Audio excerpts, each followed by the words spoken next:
the head.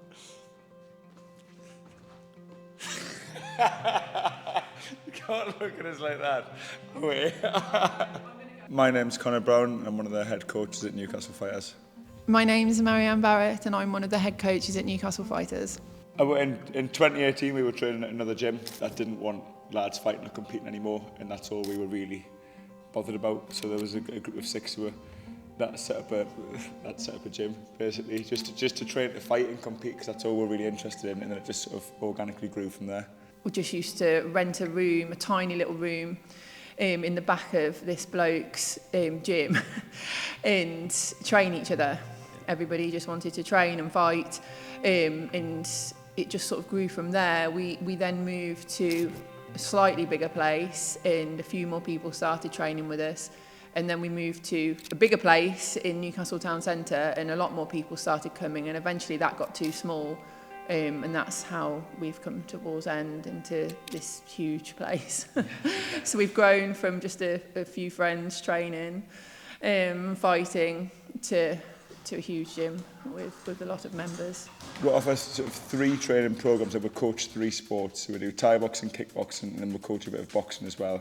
And the training programs are designed for anyone, so we try and make them as accessible as possible. So any ages from 5 upwards, and we've got lads in the 50s, maybe even 60s that When train. you throw that kick, try not to land your leg there. Hurry up, lads! And block, because otherwise what happens is as you're pulling your leg back, he's landing the kick. We don't do a beginner's course. We have a beginner's session on a Tuesday night at 6 o'clock that runs all year round. And once people have been in that a little while and they're ready to move into the main classes, we will let them know that when they're ready. We're a serious gym when it comes to fighting, you know, and we're a serious gym when it comes to looking after our members and providing them with good instruction and, you know, good fundamentals, but we're not a serious gym at all in other ways. I don't think we could be if we tried. I think it comes from the fact we started Newcastle Fighters as a group of friends. There wasn't really any hierarchy. Obviously, Connor and I are the head coaches. You know, we're bringing in other coaches as well, but there's never really been a hierarchy. The community has grown and grown and grown. We have people from all backgrounds, all walks of life, and you know, we have a lot of people who come, which is a common theme actually in people starting martial arts or starting combat sports, that they're either being bullied or they haven't got many friends and they don't feel a part of anything. And that's where this is different. It's really different. Everybody is a part of something here. You know, as soon as you come here, people have your back. You have a team around you and people that care about you, because you can't spend, you know, 2 hours plus training with each other, like week in, week out, year in, year out, without getting a close bond, you know, and it's lovely to see that. Really nice to see the quieter boys that come in, and girls, but, you know, the quieter ones that come in that don't really know how to fit in with other people. They don't really have many friends, and then watch them just blossom and grow, and then they've got all their friends at the gym after a year or so, you know, and they all meet each other outside of the gym, and I love that so much, because I was always a bit of a weird kid, you know. I had friends, but I used to always try and make time for other weird people that didn't have any friends, you know, so I like that. I love seeing people make friends here. So I think the people are the athletes or fighters or whatever. I think they make their own success stories.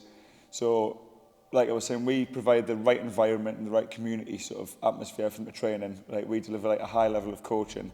And then from there, whatever people sort of want to achieve, they can do it themselves. So we've had lads that have PT that have lost loads of weight and stuff like that. And then we've had other lads that have came in from complete novices that have never done the sport before. And then within 10 fights, they're on sort of national teams going to world championships and stuff like that. So depending on what their goal is, as long as we sort of provide the right environment, then they can just sort of achieve whatever they want to achieve. Whatever they put in, they'll sort of get out.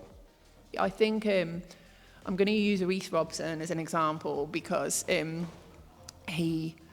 sure you won't mind me saying this, he first started training with us and he had been bullied through his teenage years. Hadn't really had an easy life. and he couldn't put one foot in front of the other when he started training. He was absolutely terrible. He was scared of sparring. He had glass legs. He used to whinge all the time. He still whinges, but he used to whinge all the time. And I remember his very first fight, which was on the Legion show in York, and this is 2018, I think. And he was so nervous, so nervous. And he absolutely smashed it. And then he just got better and better and better from there. And when I look at him now, he's got his own business now, you know, he's got his own successful joinery business. And he's confident, he's got a beautiful girlfriend.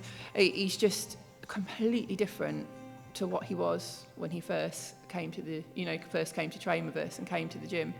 And I know a lot of that will happen as people get older anyway, but the difference in confidence in him, and he's a very good fighter as well.